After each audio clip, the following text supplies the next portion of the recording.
What's up, everybody? Welcome to Kinda Funny Games Daily for Monday, March 18th, 2019. I'm one of your hosts, Greg Miller, alongside Emma Kidwell. Just me and Kevin in the room to clap. Contributing editor for Gamasutra. How are you, Emma? Doing great. How are you? I'm great as well. So where do people know you from? How do people know you? I've been a freelance writer for about 4 years now, Okay. So they may have seen my name floating around then. Yeah, sure. Where are your bylines at? I've had bylines at Polygon, Rock Paper Shotgun, The Verge, Waypoint. Okay. Just so you're one of these for a big few. deal freelancers. All right, that's what you're going to say? Just a little bit. Thank you so much for coming through. It's GDC week, of course. Where are you in town from? Maryland, Frederick, Maryland. That's a long hike. That's a long way away from here. But it's worth it. Yeah? Very excited to be here. So then who are you? Are you covering for Gamasutra? Yes. Okay. So we'll be doing live coverage. I think it's under GDC 2019, but we'll be covering our sessions and stuff throughout the week. So that's what I'm here for. Okay, great. But then you also told me you make games. This is not a conflict of interest. It's not. Okay, good. I make games using Twine. What's that? It's like a text-based choose-your-own-adventure sort of engine. Oh, okay. It's really great, and I love talking about it whenever I can. But it's really easy to use, and I think everybody should make games using it, and it's Really? accessible and great. Yeah. Okay. And so I've been making games using Twine for a few years, and I've made a couple things that I'm really proud of, but it's out on the internet if you want to. I've heard of the internet. It's great. Yeah. But if you want to check out my games, you can go to mkid.itch.io. Okay. And you'll be able to play some of the things I've made. But Awesome. yeah, they're all small. They take like less than 15 minutes to play because games are hard to make. Sure. Yeah. And they are time consuming. So Yeah, that happens. Yeah, especially if you're trying to be a freelance writer all over the place. exactly. So busy stuff. So tell me more about yourself. How did you get into all this? How did you get into video game journalism? If that's what you call it. I don't want to. No, yeah. I kind of fell into it when I was in college. I was studying game design, and I came across, she's a good friend of mine now, but Nina Freeman. I came across one of her games when I was in college, and I was like, I want to do whatever that is. So I studied games journalism in college, and then I kind of just fell into freelancing. Polygon was my first byline, and then since then I've just had a lot of opportunities and people taking chances on me, and I've been at Gamasutra for about 2 years, and I just kind of fell into that too. Yeah. And most of it's been through Twitter. Yeah. So I've had a lot of opportunity on Twitter and just meeting people from the internet. Would you say, I mean, so many people who listen to Kind of Funny Games Daily or are Kind of Funny best friends, like yourself, by the way, and your boyfriend you were talking about, right? Yeah, He's a big, Zach. Shout out to Zach. Hey, Zach, thanks for being a Kind of Funny best friend. Want to do what we do, right? Like, do you find, you know better, I think, all my stuff's so dated. All right, hit up Dan Shu through an email. For you right now, being a freelance journalist, what are your tips for people actually making it and figuring out how to do this? Okay, wow. I know one of the big tips is never do work for free. Sure. But you're going to have to do a little bit of work for free initially, and then... That's what I keep telling Kevin. Yeah. One day we'll pay you. But once you get comfortable and you know your worth, don't be afraid to ask for, negotiate for what you think you deserve to be paid. Yeah. Set up a rate, talk to other freelance writers, and don't be afraid to talk about money. That's the thing, right? I feel like, especially for when I was growing up and coming through, asking about what somebody makes was always such a weird thing to do. Weird taboo thing because no one wants to talk about money, but I mean, you have to, that's how you got to know if you're being given what you deserve. Exactly. Because writing is a lot of hard work, even though it may not seem like it to some people, but I mean. Those people are idiots. Deadlines are real, and I love avoiding them. Yeah. Oh no. Totally. Procrastination. That's what we all know great. so well, right? I keep punting my taxes. I should probably do them, but I haven't yet. Your taxes, Greg. You know what? It just seems like it's going to take a lot of work. It's GDC, the division. I got things to Pay do. someone to do them. I do that. Literally, all I have to do is give the things to the people. That doesn't sound like a lot of work. It doesn't, but man, I'll tell you what, it's stopping me. Emma, I'm glad to have you along for the ride. Of course, again, you're another person who just hit me up, right? And you're like, hey. Yeah, I emailed you back in November, just like, this is a long shot. I feel like you have such a big platform, and I figured if you could bring in people like me or people who are either getting into it or maybe don't really have a big voice, depending on what community they're from. Yeah. if you're willing to put people up here, that's great. And so I wasn't expecting this at all, honestly. I'm still I'm like shaking. Really? But you seem like you got it all pulled together. It's because you're intimidating me. That's the problem. Is it because I have a massive case of RBF, resting bitch face. Gotcha. Yeah, so, I know what it is. Yeah. I didn't want to say it in case I was wrong. Say whatever you want. Fuck. Right? Come on now. Yeah. Shit, okay. Shit.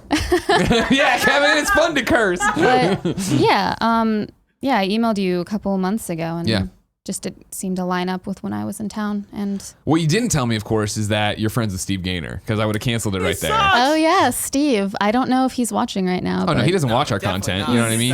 All he does is take selfies now of his new haircut. Yeah. Oh, it's so glorious. Steve I digress. Today we're going to talk about Bethesda going to E3, the Nindie showcase, and maybe some Google Joycon support, because this is Kinda Funny Games Daily. Each and every weekday on a variety of platforms, we run you through the nerdy video game news you need to know about. If you like that, be part of the show. Patreon.com/kindafunnygames. You go there with your questions, comments, concerns, bad PSN names, and everything else under the video game sun. Then you can tune in to watch us record the show live on twitch.tv/kindafunnygames. If you're watching live, you have a special job. Go to kindafunny.com/you're wrong and tell us what we screw up as we screw it up, so we can set the record straight for everybody watching later on youtube.com/kindafunnygames, roosterteeth.com, and listening on podcast services around the globe. Not only do I have printouts today, I'm using the printer Joey just bought to print labels for the Kinda Funny t-shirts. Kevin, look at the quality of this. In 6 months, we'll hate that printer. Punch in on the quality of this. Give me the one. Look at that. You can read it from there. That is a quality print right there. All right? Good job, Joey. Another reason we should only listen to Joey and never listen to Nick. Nick recommended that printer. I hate him. Housekeeping for you. First off, it's GDC week, as I've said. We'll have all sorts of guests in here, but that also means my wife is downtown working really hard. So Portillo, also a guest host. As you see, if you just tuned in and are like, why does he have a loaf of bread on the desk? That's actually Portillo sleeping. Can you turn him this way at least? I feel like that's going to disturb him. You know what I mean? Like, he likes to look at me. You don't think so? You think I can rotate him without him doing it? Here, let's try it. It's okay, buddy. What's happening? Look at him. He's all confused. Oh, he's so cute. There you go. There you go. Now he looks like a dog and not a loaf of bread. So Portillo will be here most of the week. Also, today, if you're watching live, there's going to be a Kinda Funny press conference this afternoon following Internet Explorer. So let's say 12:15-ish. If you're watching this or listening to it later, check out my Twitter for the full details of what I'll be announcing. Tomorrow, a different thing for you. That Google press conference is happening at GDC tomorrow, 10 a.m. Pacific time, usually the time of Kinda Funny Games Daily. We kicked around how we would actually handle it. What we're going to do is do a reaction stream tomorrow, 10 a.m. in place of this, and then afterwards do Kinda Funny Games Daily at 11, we assume, however long the conference goes, but we'll play that by ear. Remember, Kansas City, we are coming for you on the Kinda Funny World Tour, March 30th. New York, we're coming to you April 6th. Vancouver, we're coming May 4th. You can find all this at kindafunny.com/events. Remember, if you're in Kansas City, the meet and greet is free, of course, to get into. However, we are at Planet Comic-Con doing a bunch of panels you should come see. Thank you to our Patreon producers, Mohammed, Tom Bach, and Blackjack. Today, we're brought to you by ROBINHOOD and THIRDLOVE, but I'll tell you about that later. For now, let's begin the show with what is and forever will be the Roper Report. Time for some news.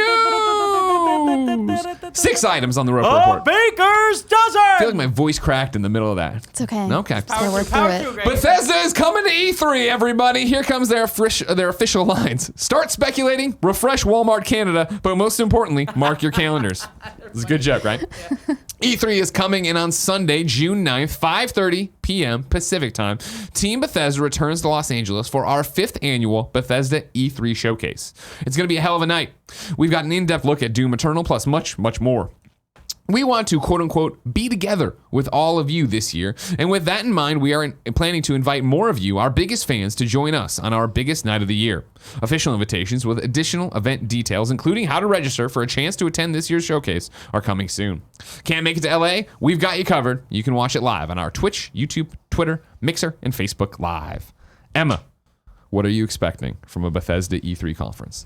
I'm surprised they're doing it still. I am too, just because of all the news that you hear of a lot of people not even showing up to E3, unless I'm remembering everything completely wrong. But I want a single player Fallout, especially after 76. Sure. Because I haven't played Doom yet, but I am excited for Doom Eternal, just because I keep thinking Eternal Mood is like a meme that's been floating around. Yeah.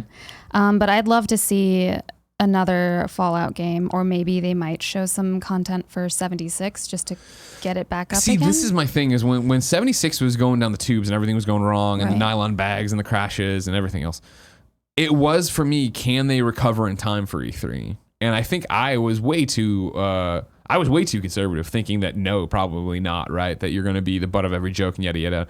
But you know what? Now I think the one that everybody points to and laughs at is Anthem, right? And even by the time we get to E3, there's going to be something else that's happened in the industry that's taken the heat off of Anthem, which took the heat off of Fallout 76. And so I think it'll be mainly interesting to get there and see how they message that. I feel like you'll open with a bang for a trailer, probably some tease of Doom Eternal, talk about Doom Eternal right off the bat, and then you have to have a mea culpa, right? Where you come out and you are like, hey, everybody, let's talk about Fallout 76. Oh, put down your pitchforks and your torches, right? Like, there has to be Todd Howard or Pete or whoever on stage acknowledging the fact that a lot's changed since we were last out here, right? And I think the way you do that is, hey, lots changed and we've learned a lot and we're committed to making Fallout 76 a game that you want, that you in particular, right? That you as a single player Fallout person want. Right. And that's what they've talked about, right? In the, they just put out the most recent thing. Hold on. Wild Appalachia. Appalachia? Yeah, a lot of people wrote in like, no, you idiots, put us in there. Sorry, everybody. So dumb. Right. I feel like that's the easiest way to get people back and get people caring, but like, it's still such an uphill battle, right? And they're going to talk. They got Starfield. They'll have to do something with, you assume. I don't think you tease any more Elder Scrolls stuff because you did that at the end of last time. Right. There was I think it was just the name of the game, and then that was it. I think there were clouds at the end they had Starfield, and they had the Elder Scrolls stuff that they were like, oh, here's like what we're able to tease for what's coming in the future. Right. But yeah, now you have to sit there and be like, okay, I don't know what you do and how you recover from that. But I think if anybody can, it is Bethesda, right? I think, yes, they screwed up with Fallout 76. I think I still subscribe to the subreddit. I see people in there happy with stuff. The patch the latest update seems to be going over well. And so I think you can get out in front of that message, especially if you are Pete Hines and you come out and you do take it on the chin. But hey, we do have great stuff. Here's that other Wolfenstein game. Here's, what we're already talking about with Doom Eternal. Right, because they do have other games that are coming out. So even if it's not their focus, they can just shift the attention to like, well, look at all these other things they're working on. Exactly. 100%. Right. So good luck to them. We'll see. Kevin? Yo. I have a 7th story that I'm inserting right now that's breaking as we talk. It's not, I mean, it's you probably were expecting it, ladies and gentlemen. I'm reading from the PlayStation blog, but I assume it applies to everybody. Unleash the Beast in Apex Legends Season 1, Wild Frontier. The first season of Apex Legends starts tomorrow, that's Tuesday, with new legends, loot, and mysterious surprises dropping into the arena. This is from Ashley Reed at Electronics Arts. Again, this is on PlayStation blog. I'm sure it's somewhere else, though, too. The hunt is on. Welcome to the Wild Frontier. The first season of Apex Legends is here, and tons of great stuff is dropping into the arena. Check out what's in store if you play for free, and learn what you can get when you grab the Season 1 Battle Pass. What is a season? Seasons are massive packs of content dropped regularly throughout the year. We drop these massive packs of content regularly throughout the year. I did not screw that up. That's okay. Same sentence back to back on. And each season brings new legends, fresh loot, and special events that change the games. Grab the Battle Pass and earn tons of themed rewards as you level. You can also earn a Wild Frontier Legend skin, 5 Apex packs, and 18 stat trackers for free as you play. Then jump into the fight with our first new legend, Octane, which is, if you remember, we talked about this leaked person from a while back that somebody data mined off the EA website. Same dude, looks like a Borderlands dude. Doing the rock hands. Good for him. Meet Octane. After blowing his legs off in a record-breaking gauntlet speedrun, Octane is diving into the Apex games with metal legs and even bigger ambitions. He's searching for the ultimate adrenaline rush by using his death-defying moves to become an Apex champion. His adrenaline junkie feature lets him trade health for speed, and an endless supply of stim health regeneration means he's always ready for action. His launch pad ultimate ability lets his squad fly through the air with the greatest of ease. Jump into Apex and play today. And then one final one here. Score more loot with Battle Pass. The Battle Pass is your ticket to tons of rewards. Once you buy the pass, every level you gain during Season 1 unlocks a Battle Pass reward, like weapon skins, banner frames, XP boosts, and more. Over 100 rewards are yours for the taking, and you have the entire season to earn them all. Plus, you'll score 3 Wild Frontier-themed Legend skins immediately when you purchase the pass. You can get the Battle Pass from the in-game shop for 950 Apex coins. Plus, you can earn enough Apex coins through leveling in the Battle Pass to purchase the next one without spending a real cent. To level up your Battle Pass faster, snag the Battle Pass bundle for 2,800 Apex coins, unlocking your next 25 Battle Pass levels and their rewards automatically. So yeah, basically, we are just totally aping the Fortnite Battle Pass. Yep. Great. Okay, cool. Have you played Apex? Is this a game that resonates with you? Yeah. Really? It doesn't run on my PC because I have the AMD. Dude, you're preaching to the choir. I've been sick of that AMD Yeah. keyboard and how it's wireless USBs. So Oof, you're telling me. I've been playing it on the PS4 and yeah. But I'm really, well, I wouldn't say I'm really good at it there, but it's You're far easier. better than me, I'm sure. Yes, probably. But I've been having a lot of fun with it because I kind of got fatigued with the battle royale genre after Punk Bag or PUBG because I put like 300 hours into that. Yeah. Because it was a really good, talk with your friends or play a podcast and not really worry about it. And then I tried Fortnite a little. It's just not my thing. The building. I can't focus on building and so trying to hard. stay alive. I can only do one thing at a time. I get it. There you go. And that's why Apex is working for you? Because that's more like obviously. And it's fast paced. Yeah. I like that everything's usually about, depending on how bad I am, usually a minute or 20 minutes or so. It's fast paced and I think it's great. Awesome. Are you now? So where do you come down now with this battle pass? Are they doing it right? Are they being greedy? Are you going to pick one up? I'm probably not going to. Yeah. But I think it makes sense. I mean, I'm sure I could be wrong, but I think they were transparent about that from the get-go. They were. Yeah, we've known that stuff was coming and they wanted a that. microtransaction. And again, it is doing the same thing of Fortnite where, hey, the game's free. And I believe if I'm right, I shouldn't speak out my ass, but Octane, this new person, you don't have to pay him, right? He's for, maybe not. They're not saying free there. But I would assume that, yeah.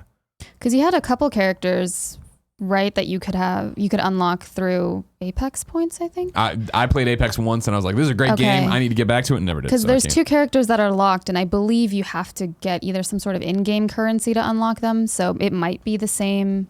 Kindoffunny.com/you're wrong. Please explain what's going on with Octane. It's breaking too much for me to keep up with it. More power to him. Again, I'm a big Respawn fan. I really do enjoy that studio. I love the Titanfall games. I'm happy they found success here.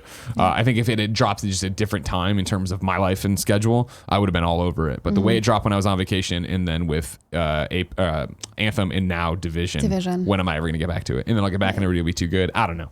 That's what you said about Fortnite, though, Greg. And look, we ended up playing a ton of Fortnite years later. Right, Kevin?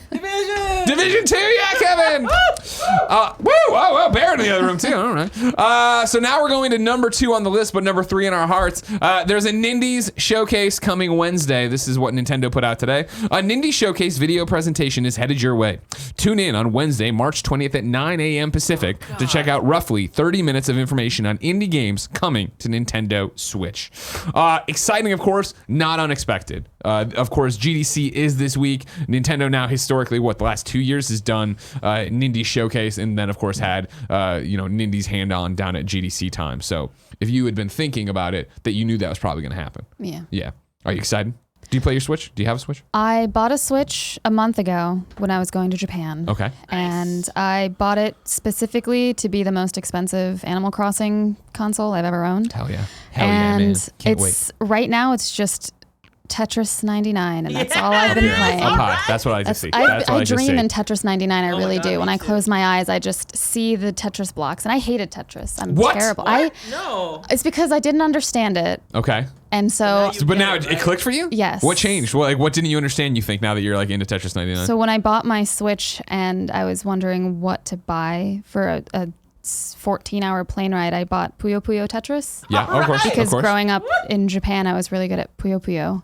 Okay. And then they made me play Tetris, so I couldn't progress in the story until I got good at it. And I had to learn strategy. And then Tetris 99 dropped, which is fantastic. It's just, who would have thought? And it's basically the only time I pick up my Switch and use it. Fair. I'll take it. Yeah, I don't keep up with it as much just because I just got the console. Oh, sure. Yeah. Right? But Yeah. I do watch it just because I'm holding out hope on some sort of release date at least it's coming. for Animal Crossing. I want it to be in the fall. Yeah, it'll happen. Don't worry. It's this year. I hope so. Hold that hope. Don't worry. I can't wait either. You grew up in Japan. Talk about this. How long were you in Japan? My mother is Japanese. So we were there. I have 2 brothers. I'm a triplet. Okay. So Whoa. yeah. Oh, wow. Identical? No, my brothers Jake and Alex. Fraternal. Yeah, we're all fraternal. Brothers. Yes. So I'm They the can only still one. look like each other. No, I mean it won't be identical though. We can look alike. All right, listen. I'm sorry I don't think about twins and triplets all that often, everybody. Shut up, Barrett. Don't come in here shaking your head. You say dumb stuff all the time. But I lived there for a few years when I was younger, and my grandparents live there. So I go back almost every year. Gotcha. Oh, that's awesome. Yeah. That's really, really cool. It's great. I love it there. Do you speak Japanese? I don't want to embarrass my mom, but I do. A little bit, yeah. I know enough to get around, Yeah. and it takes me 30 minutes to put a sentence together, but I can. As a kind of funny best friend, as someone who listens to the show, how much do you die inside when I try to say lot. it? I try. 100%. It's, Per So bad Schneider at it. back at IGN gave me a great tip of like, the way pronunciation works is it's like kind of like 2 letters at a time to make it go, which makes sense in my head. And then if I look at a word and say it, I can say it. But when I'm in the middle of a paragraph of a story I didn't write and I'm seeing the name for the first time and I got to try It's to break it hard. down, Yeah. oof, that's I tough. have a hard time. Like you'll have what's coming out next week, Sekiro. Yeah. So I'm hearing a lot of people say like Sekiro, or Yeah, that's when definitely me. Ghosts of Tsushima is coming out, Yeah. eventually it's like Tsushima, and I How should try I not say to Tsushima? Because I say ghost. Tsushima, yeah. Tsushima. No, Tsushima. Shima. Okay. Good. I thought that one I was doing right. Okay. Now, but then I Yeah. started thinking about it. I started worrying about it. But Oh. I try not to judge just because language is hard. Sure. It's tricky. I'd like to think that I'm respectful about it, like especially when I skip the name, because I'm just like I don't want to butcher it. I'm trying not to. I understand that I'm bad. I wish I should have The been a effort's garbage man. appreciated. So there's that. Thank you. You're welcome. Yeah. Not that the garbage man's not a good profession. It's just that they don't have to speak Japanese names all that often on the job and be judged. Is what I meant by You that. don't know that. What do you mean? Garbage men are picking out garbage cans. They're reading names off the side, and the driver man, garbage man's yelling at him. Stop. You ever seen that Reddit thing where the girl loves the garbage man and she comes out and they come and give her a toy and stuff at the door? That's a good Reddit. It's a good gift you should find. Wholesome memes and shit like that. Real quick. From kindoffunny.com/you're wrong. Shaw Doggy has it. So far, Mirage and Caustic from Apex Legends had to be unlocked with either 12K in-game currency, you get about 500 per level, or with 750 in microtransactions. Nanobiologist follows up and says Octane is not part of the battle pass. As mentioned, may be bought with in-game currency. Pricing not announced for Octane. Great. Okay. Makes sense. Thank you very much. And then hold on. Let's see if he nanobiologist wrote in about twins. Let's see if he's saying I'm right, because I'll read it, and if not, I'm wrong. No, I don't think. No, that's not good. Number 3, but number 4 really. Google might support Joycons. This is from Matt Purslow over at IGN. Of course, tomorrow, as we've said, Google. This big press conference. Are they announcing their streaming service? Are they entering the gaming market? Are they putting out a box? Nobody really knows, but we all kind of know. We all kind of know what's about to happen. We'll be live streaming at twitch.tv/kindoffunnygames, 10 a.m. We'll be here reacting with it. Let's jump over to Matt's story on IGN. Nintendo Switch controllers will soon be supported by Google Chrome as part of the computing giant's plans for gaming. As spotted by 9to5 Google, a section of Chromium source code, Gurrit, a collaboration tool for developers to review code modifications, features a section titled Improve Support for Nintendo Switch Gamepads, in which it clearly explained that Google intends to add native support for Joy-Cons and the Switch Pro controller to their Gamepad API.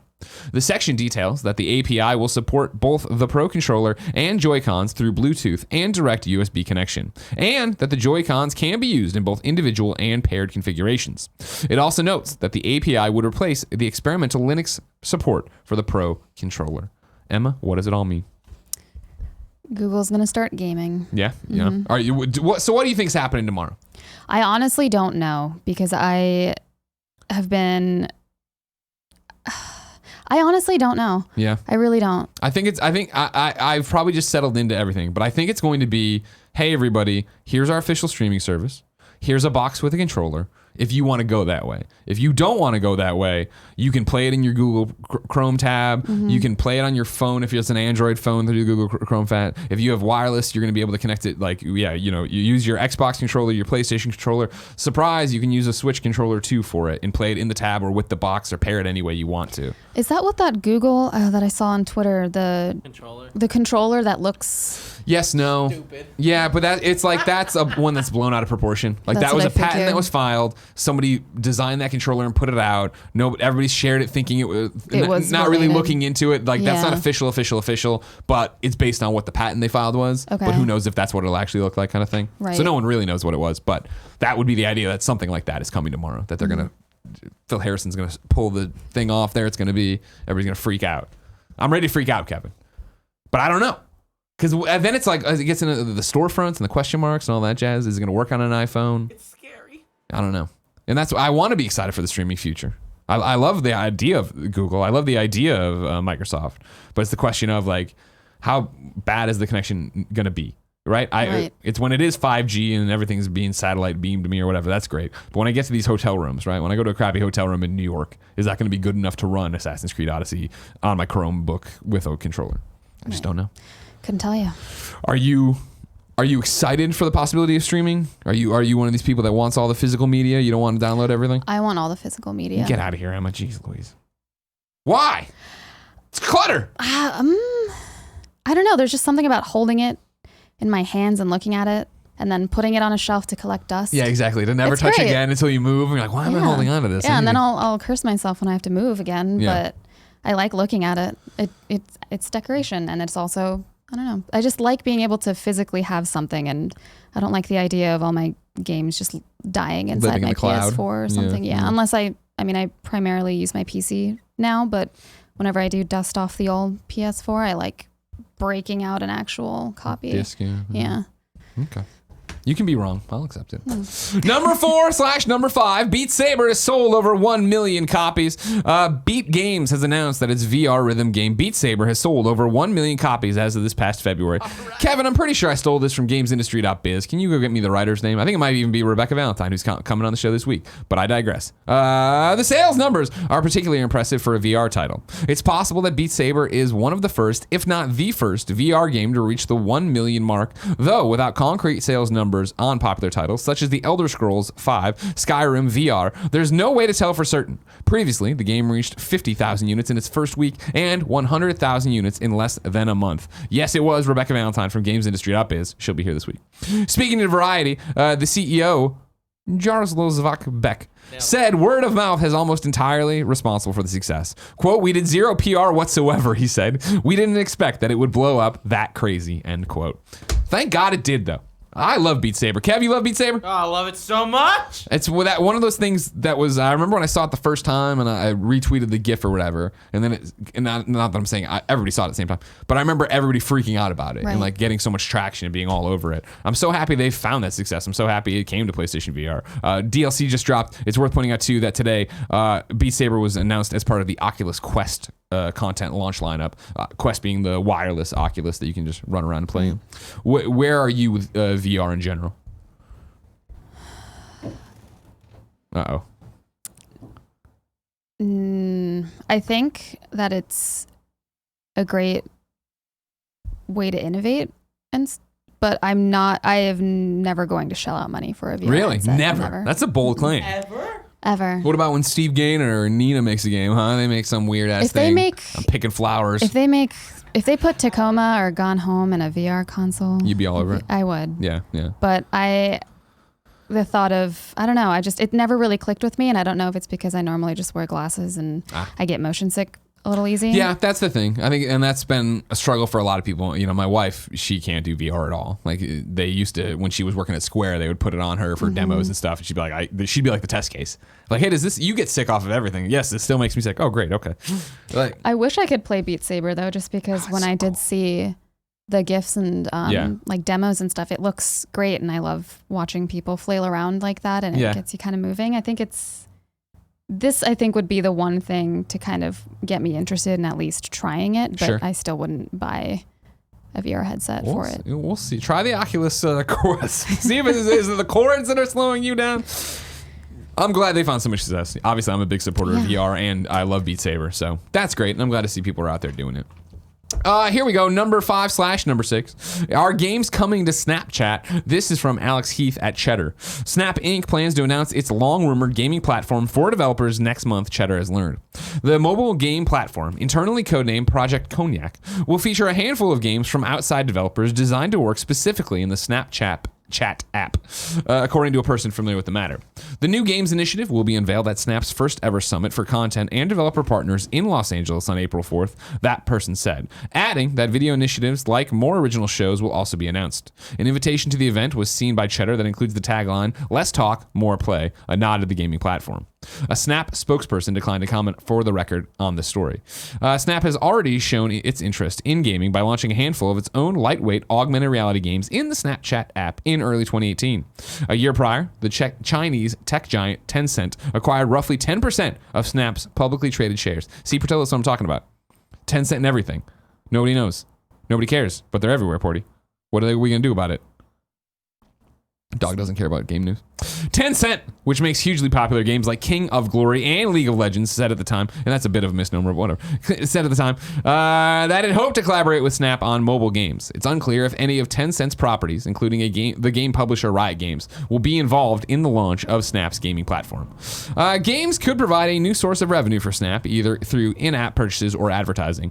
Snap's stock has surged in recent days on positive sentiment around its most recent earnings. User growth was flat, but revenue grew 36% to a record $390 million.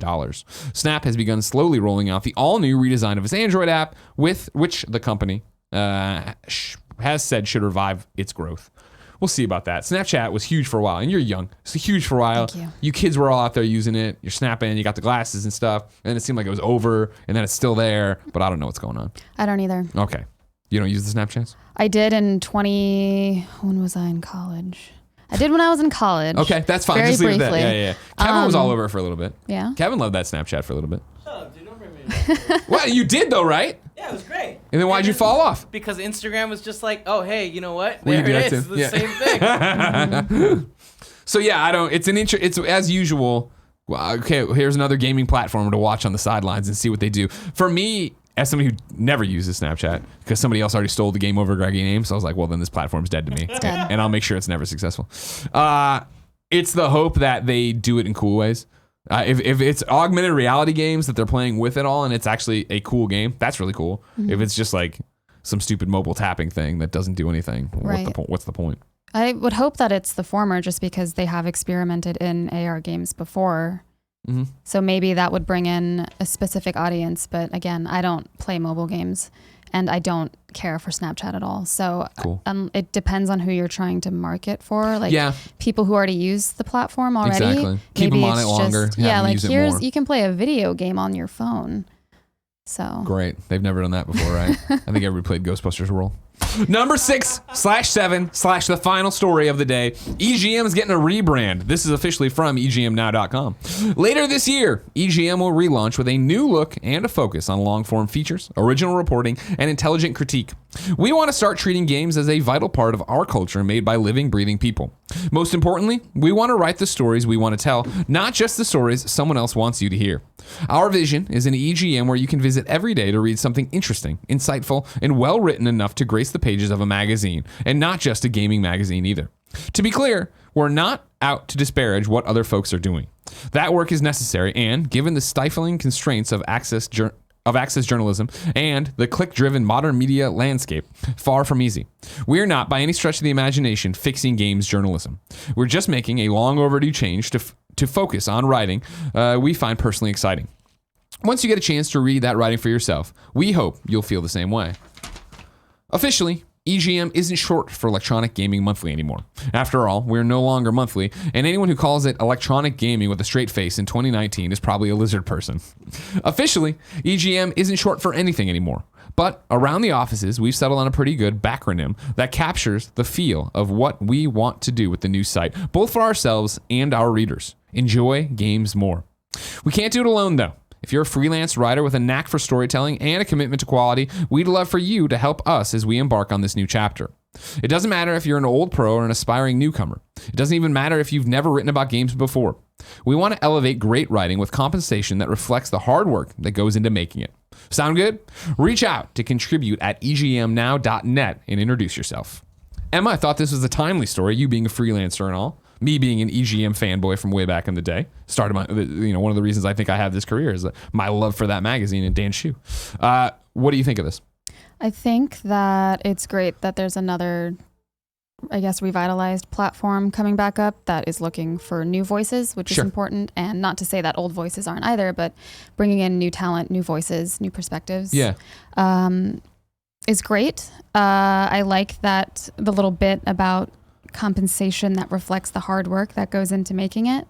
That just makes me wonder what their rate is, if it's per word or if it's just a flat, here's $300. Or I wonder, now my brain is just going into like, what are you guys looking for? What are you going to write about? Do you have a pitch guide?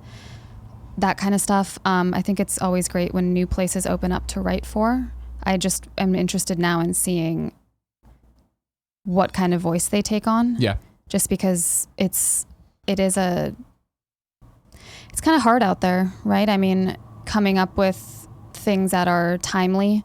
Not a lot of places, if you want to pitch for a place, you have to make sure it's timely enough. And with the news cycle nowadays, it's timely could be, 3 days later and no one's thinking about it anymore. 100%. Yeah, right. That's definitely the window, it seems like. I think that this is really great, and I would encourage people to reach out and see what the deal is before going anywhere else. I mean, it feels like there are fewer and fewer places to pitch for. Yeah. Unless you have like an established relationship with someone. But I wasn't expecting this when I was reading it this morning. So I think it's great. And yeah, it was a really interesting one. Not too long ago, within last year, I was wearing the Kind of Funny Games daily shirt a fan made that's in the old Electronic Gaming Monthly masthead, right?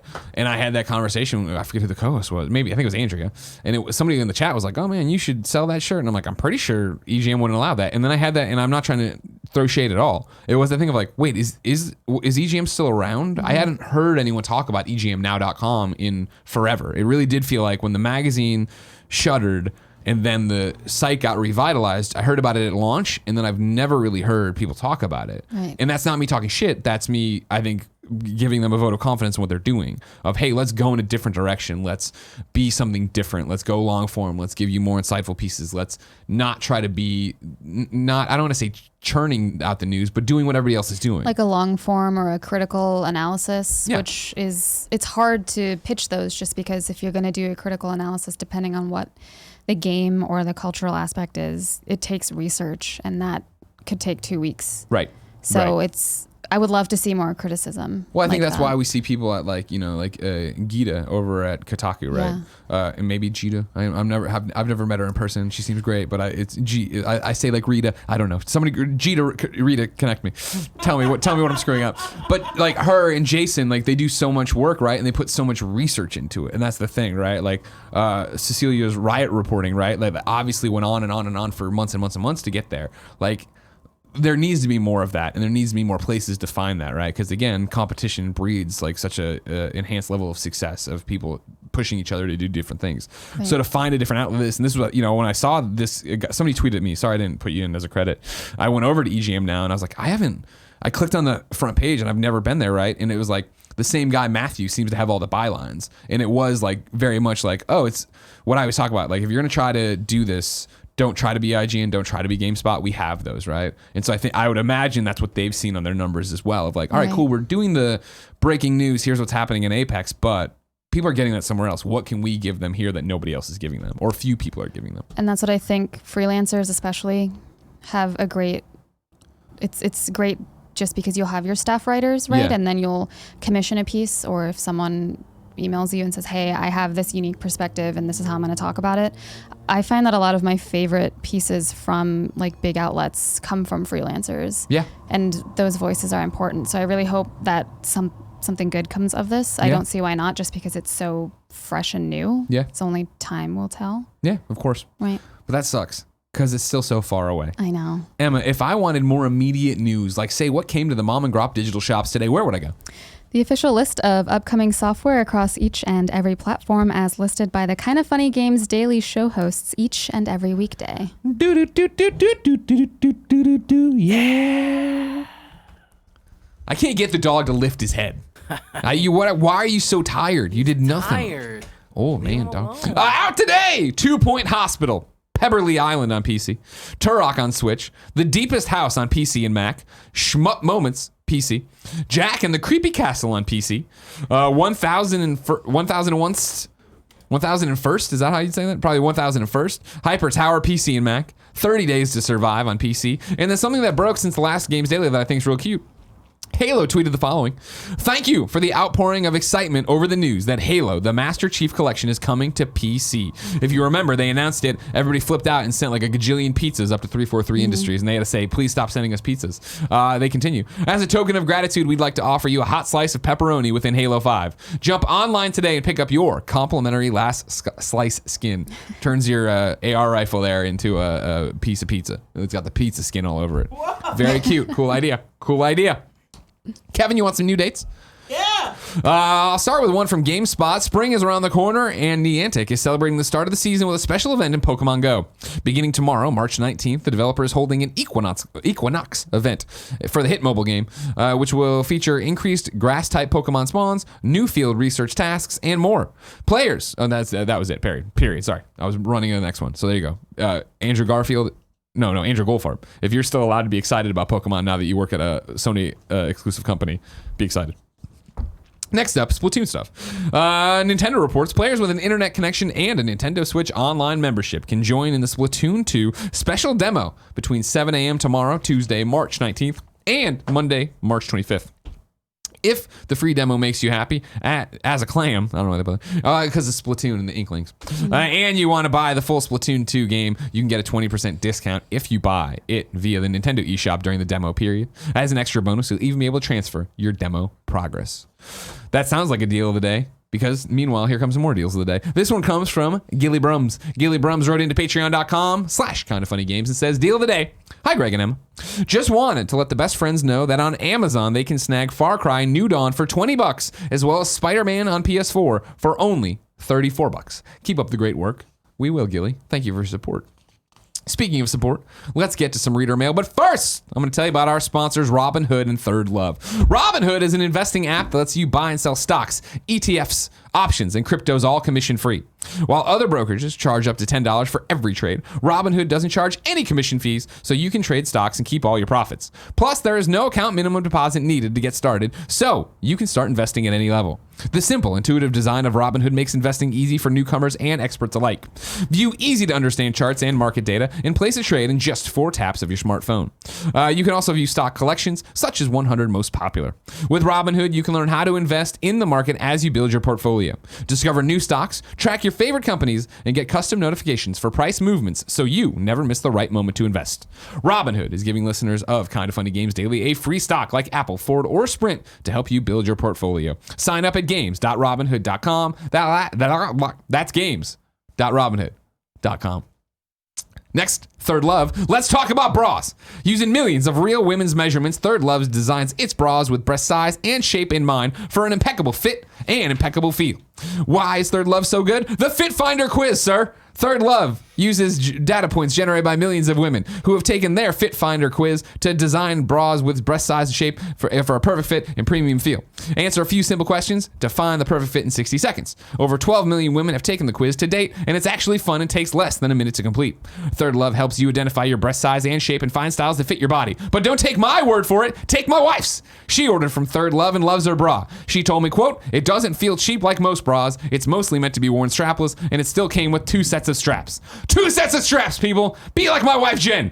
ThirdLove knows there's a perfect bra for everyone, so right now they're offering my listeners 15% off your first order. Go to thirdlove.com/games now to find the perfect fitting bra and get 15% off your first purchase. That's thirdlove.com/games for 15% off. Today. Where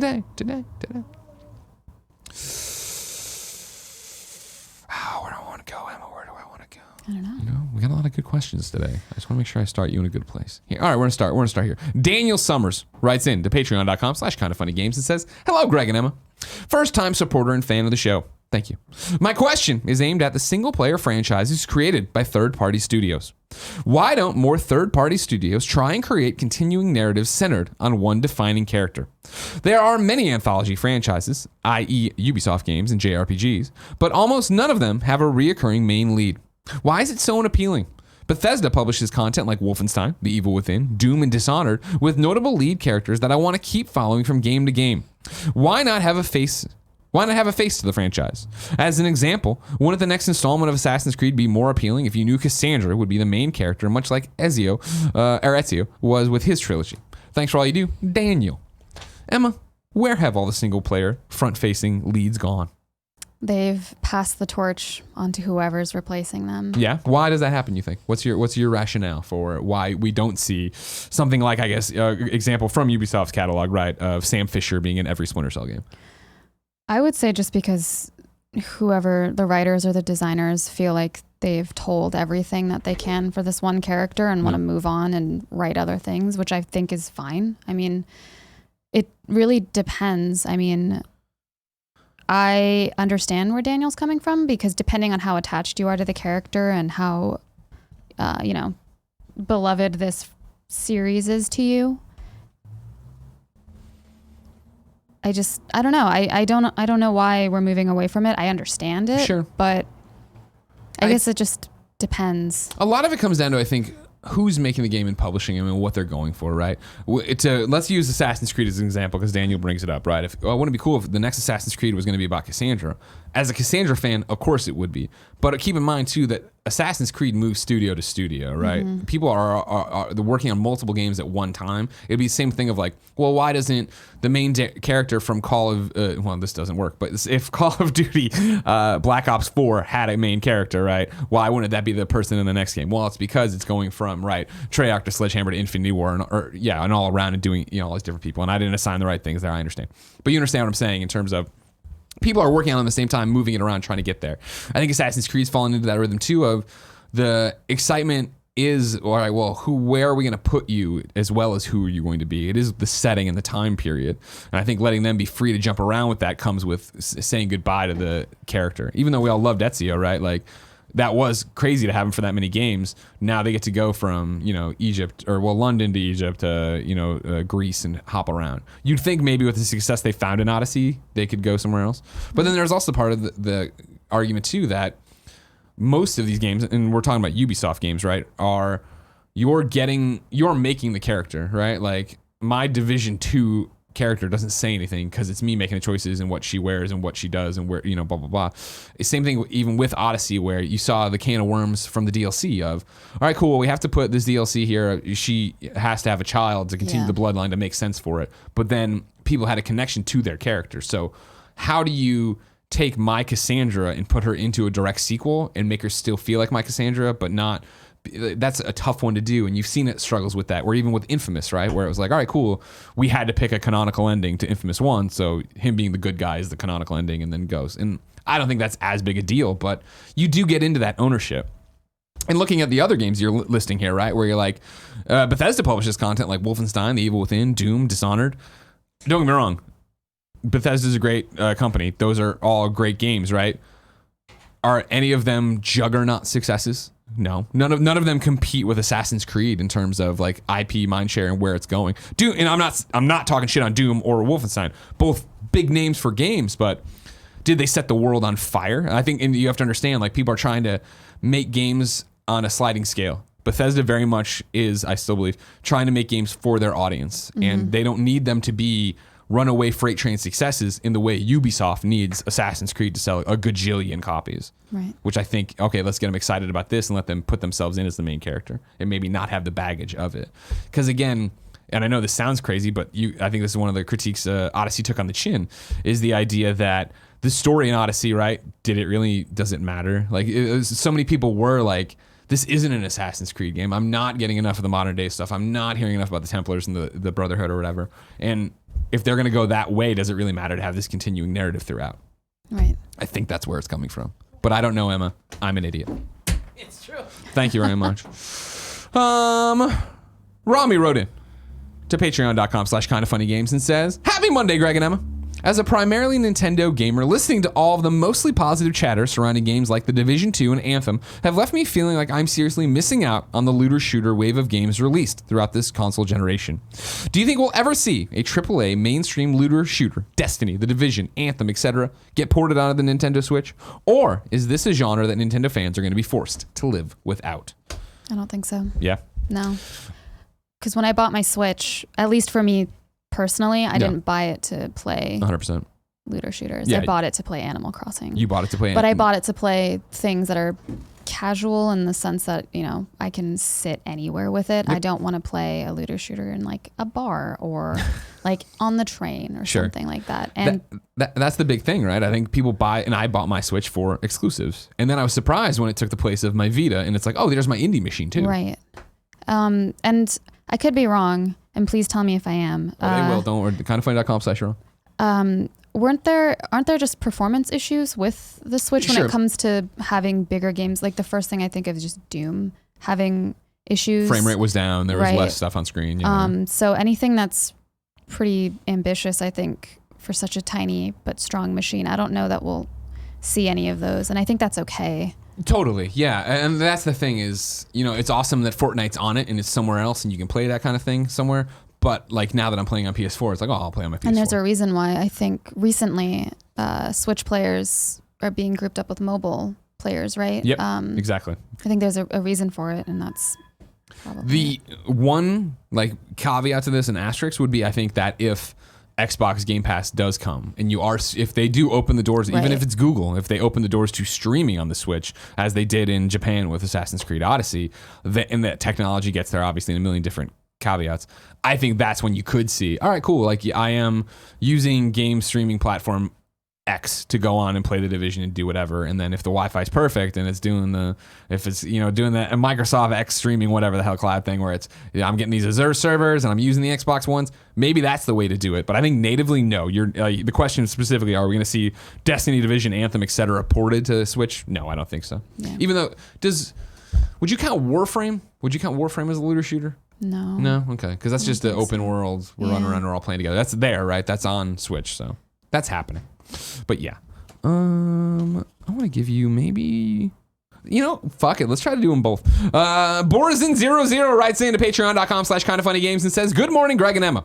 When The Division 2 came out last week, I was expecting some sort of server/games as a service problems, as no launch is perfect when it comes to computers. No launch is perfect when computers are involved. But I've heard next to nothing. It is not that I want the game to have massive issues at launch, but from years in working in IT, I know there is going to be a hiccup or two, and the only mentions I saw on the IGN wiki were the blue screen errors mentioned in the Kind of Funny Games cast. Is this a sign that the game launched better than Anthem, or did Yui know how to spin the PR, having dealt with the bad launch of the Division 1? The Division 2, for the record, far from flawless at launch. We were getting the blue screen you're mentioning, the Gamescast persisted throughout. It originally looked like it was attached to the healing drone, where if you tossed up the healing drone, it would kick out the other 3 people in your party if you were running a people of 4, which was our experience. That happened a lot because Fran continued to throw up the healing drone, even though Fran Mirabella he knew that was the problem. And he kept wanting to test it like an idiot and kick us on.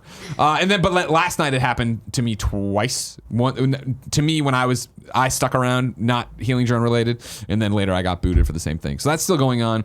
There's also still a glitch that they know about of throwing out your turret or any of your skills that you'll throw them out and they'll go away pretty much immediately and then do a 15 countdown. I saw a official comment on the subreddit from the real official forums where they're like, this is a number 1 priority, we're working on it, but we can't just fix it because we need to make sure it doesn't break other things, which is, again, how complicated games are.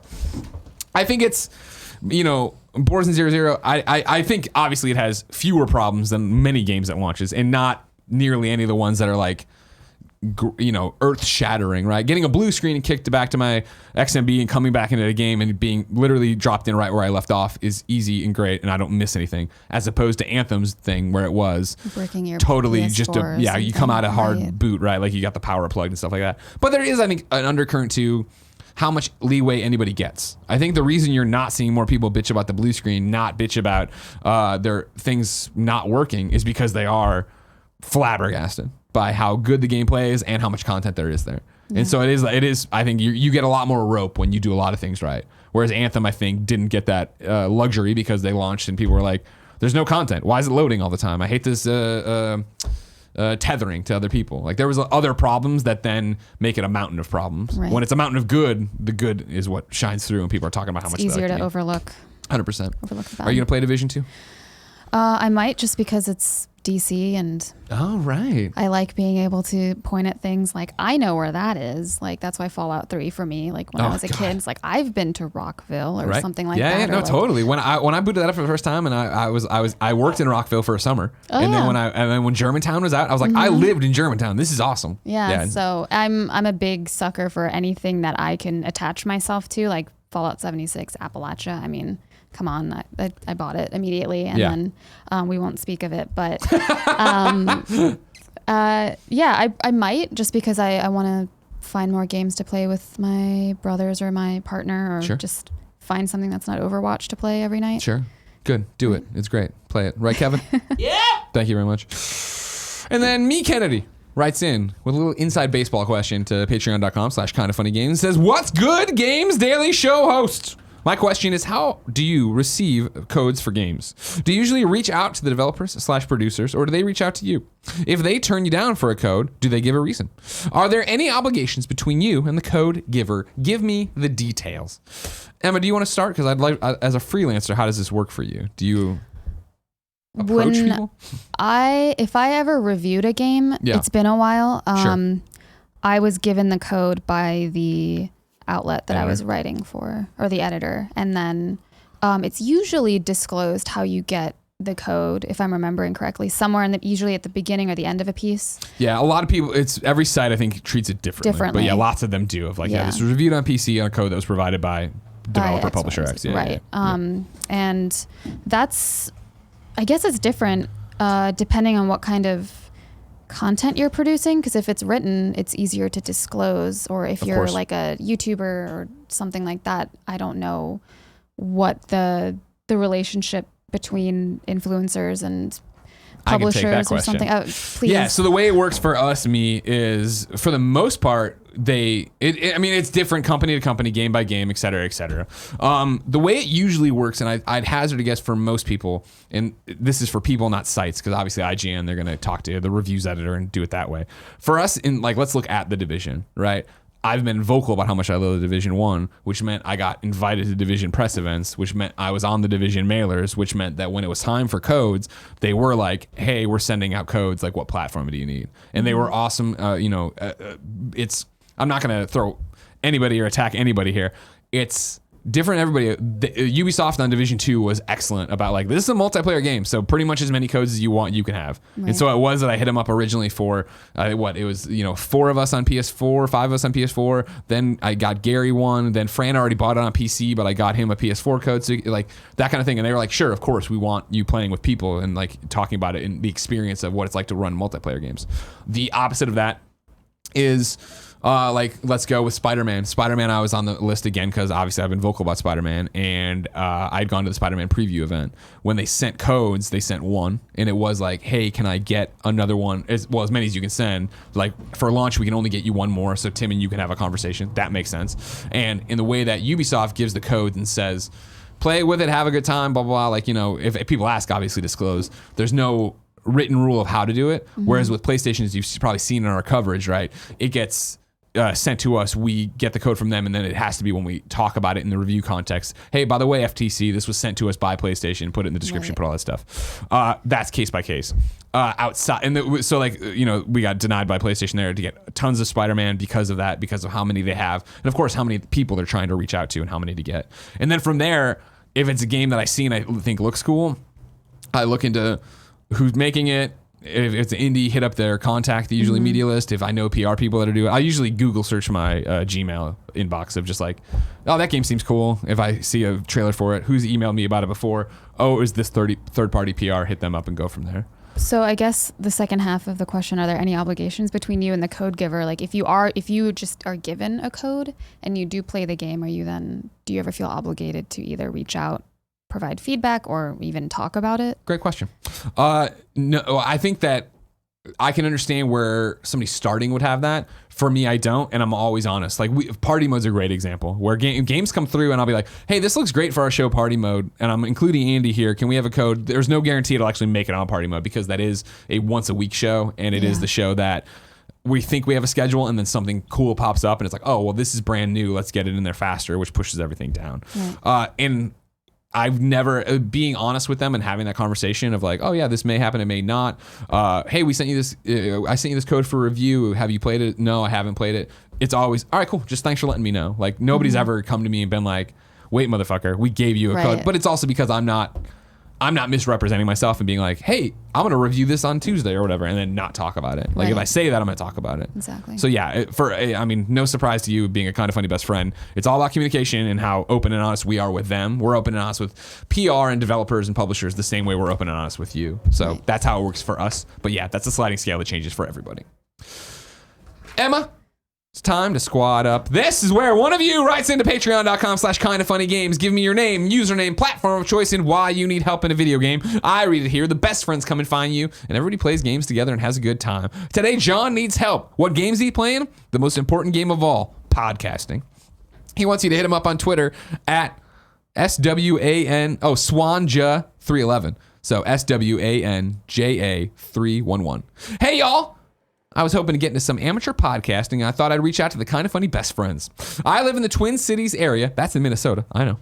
I'm not really looking to do it professionally or usurp those Game Informer bastards. JK, I love Ben Hansen and the crew. More just for shits and giggles and to talk about video games. Anywho, hit me up on Twitter at SWANJA311 if you're interested. Cheers.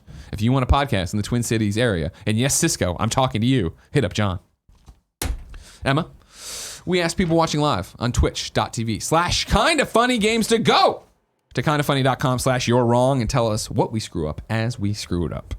Nanobiologist wrote into the very beginning of the show, not a you're wrong, but said, hello, Frednick. Yes. What does that mean? I assume that's something about being in Maryland, right? It's what we call some people in our city, Frederick, because it can be a little, I don't want to say hickish. Okay. No, we won't say that. But it's kind of just a term that you throw around at people. Okay. But that's great. Hello. So many of you are out there. Fendi says, a deal of the day you missed, Greg. The great indoor sale is happening right now on PSN. This deals include Destiny 2 Forsaken for $20, God of War for $30, Red Dead for $40. The sale ends March 29th, so get gaming, best friends. So there you go, if you were looking to pick those up. All right,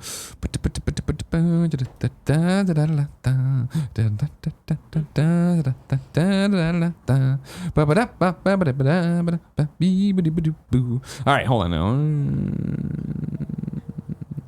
No, I don't like that one either.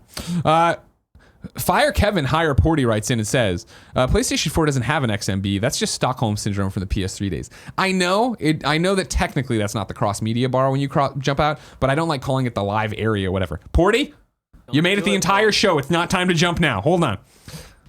Ladies and gentlemen, my dog's about to jump off the desk. No. This has been Kind of Funny Games Daily. If you didn't know, each and every weekday on a variety of platforms, we run you through the nerdy video game news you need to know about. If you like that, be part of the show. Patreon.com/kindoffunnygames. You can watch live on twitch.tv/kindoffunnygames. You can watch later on youtube.com/kindoffunnygames or roosterteeth.com. And you can listen on podcast services around the globe. The rest of the week, here's how it looks. Tomorrow, it's going to be me and Tim.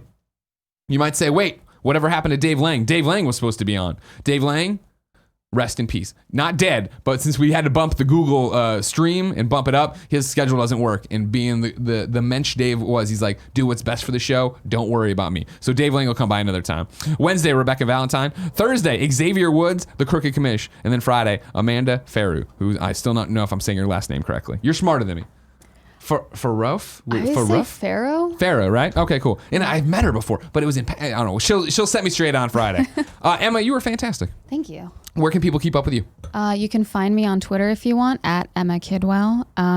Or that's pretty it. That's pretty it. I'm running on fumes now, but you can keep up with me on Twitter, and anything that I ever write or make, I just announce on there. Perfect. So, yeah. All right. Ladies and gentlemen, we have a press conference this afternoon. Don't forget about it. After Internet Explorers, come find out what I am teasing. But until next time, no. It's been our pleasure to serve you. Don't jump,